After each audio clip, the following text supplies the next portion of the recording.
So today we'll talk about the recent uprising in the Bhil tribe. A large number of people from the Bhil tribe recently gathered at a rally in Rajasthan's Mangar Dham, where the long-due demand for an independent Bhil state was raised. After the mega rally, a delegation will meet the president and then prime minister with a proposal. The Rajasthan tribal community is demanding for the creation of a new state called Bhil Pradesh. The tribal society is demanding the creation of a new state by merging 49 districts from the Rajasthan, Maharashtra, Gujarat and Madhya Pradesh. The name of the Bhil tribe owes its origin to the word Bhilu, which means bow. Hunter-gatherer by profession, the native of the tribe had expertise in archery, integrated with practical experience in the art of bow making. Eklavya, the prominent mythological archer, was known to be born to a Bhil family. The Bhil uprising is not new.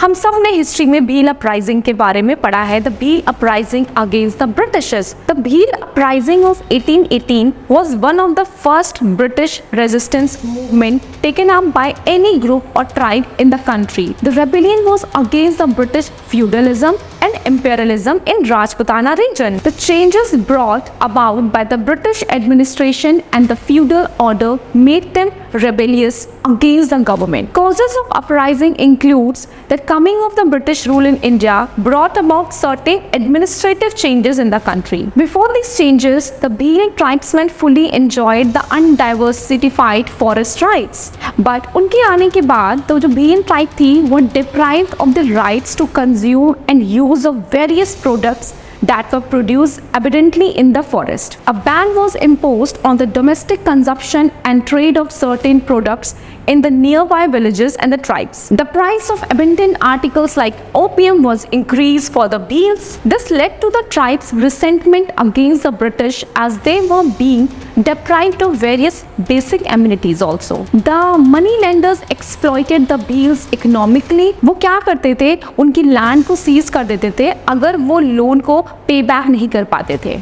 So their refusal to surrender their rights and the zeal to stand against the British administration became the immediate cause of the Bhil rebellion from 1818 to 1900. The Bhil social reformer and spiritual leader Govind Guru first raised a demand for a separate state for tribals back in 1930. This was after the Mangar massacre, which took place 6 years before the Jallianwala Bagh and is sometimes referred to as the Adivasi Jallianwala. It saw hundreds of Bhil tribes being killed by British forces on November 17, 1930. Post-independence also, the demand for Bhil Pradesh was raised repeatedly. Earlier, the Dungarpur, Banswara, Udaipur region in Rajasthan and Gujarat, MP, etc. was part of a single entity.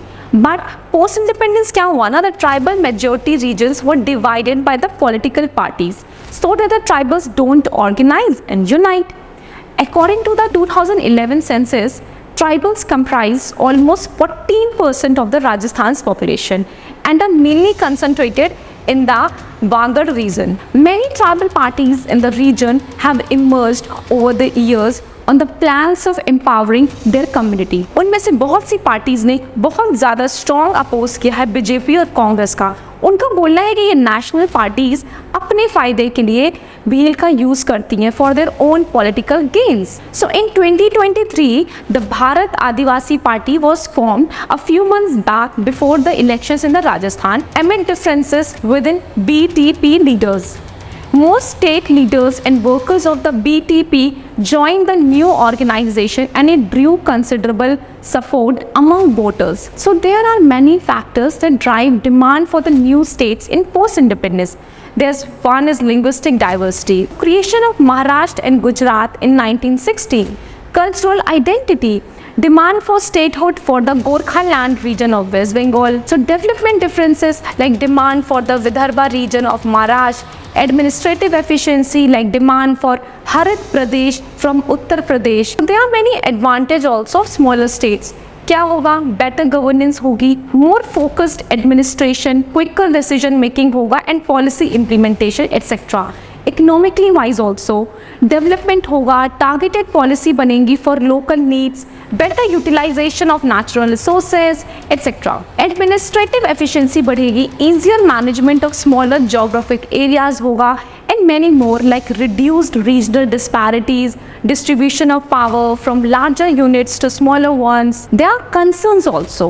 Administrative challenges hoga. The initial cost of setting up new state machinery are very high. Possibility of increased conflict over interstate, river water, land, border, etc. Fragmentation and weakening of national unity.